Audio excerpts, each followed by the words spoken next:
ये कहानी सिर्फ एक डरावनी घटना नहीं है। ये इंसानी भावनाओं और अंधेरे के बीच की एक खामोश जंग है। हिमालय की ऊंचाइयों में एक जगह है, रोहतांग पास। यहाँ का नाम ही अपने अंदर एक डर छुपाए हुए है, रोहतांग यानी लाशों की घाटी। शाम के 6 बजे के बाद यहाँ सख्त कर्फ्यू लगा दिया जाता है। सरकारी वजह, गिरता हुआ तापमान और खतरनाक सड़कें। लेकिन स्थानीय लोग कुछ और ही मानते हैं। उनके अनुसार अंधेरे में यहाँ एक अदृश्य साया घूमता है, जो राहगीरों का शिकार करता है।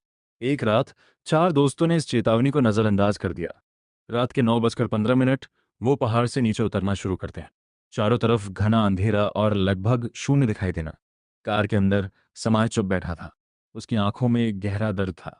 3 महीने पहले उसके छोटे भाई की एक एक्सीडेंट में मौत हो गई थी। उसका दुख अभी भी जिंदा था, और शायद यही उसकी सबसे बड़ी कमजोरी थी।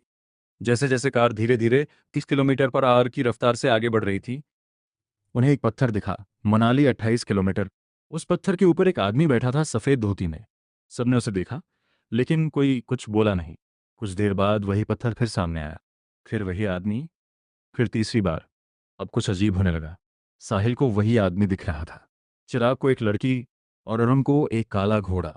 असल में वो कोई एक चीज नहीं था, वो कुछ और था, जो हर किसी के डर को अलग अलग रूप में दिखा रहा था। लेकिन समय अलग था।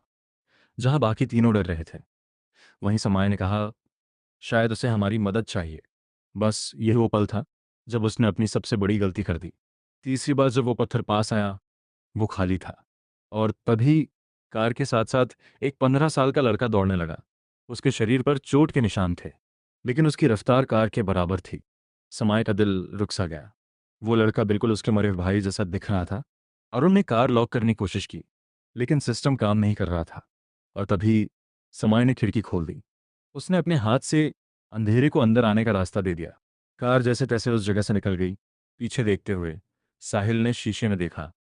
वो लड़का सड़क पर खड़ा था, और कार के अंदर की समाय खाली अंधेरे की तरफ देखकर मुस्कुरा रहा था। यहीं खेल खत्म हो चुका था। रात के 3:30 होटल में साहिल ने समाय को आईने के सामने खड़ा देखा।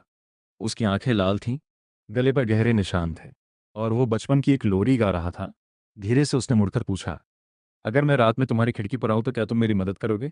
अब वो समय नहीं था, कुछ और उसके अंदर बोल रहा था।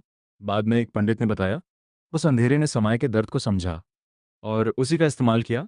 उसने उसके मरे हुए भाई की आत्मा का रूप लिया, ताकि वो समय के अंदर घुस सके। एक कठिन पूजा के बाद अचानक समय जमीन पर गिर गया, और उसके मुंह से काला गाढ़ा तरल निकलने लगा। वो उस चीज के बाहर निकलने का संकेत था। कहते हैं, रोहतांग पास की असली डरावनी बात यह नहीं कि वहां अंधेरा है, बल्कि ये है कि वो तुम्हारे अंदर के अंधेरे को देखता है, तुम्हारे सबसे बड़े दुख को पहचानता है, और उसी को हथियार बनाकर तुम्हें खत्म कर देता है।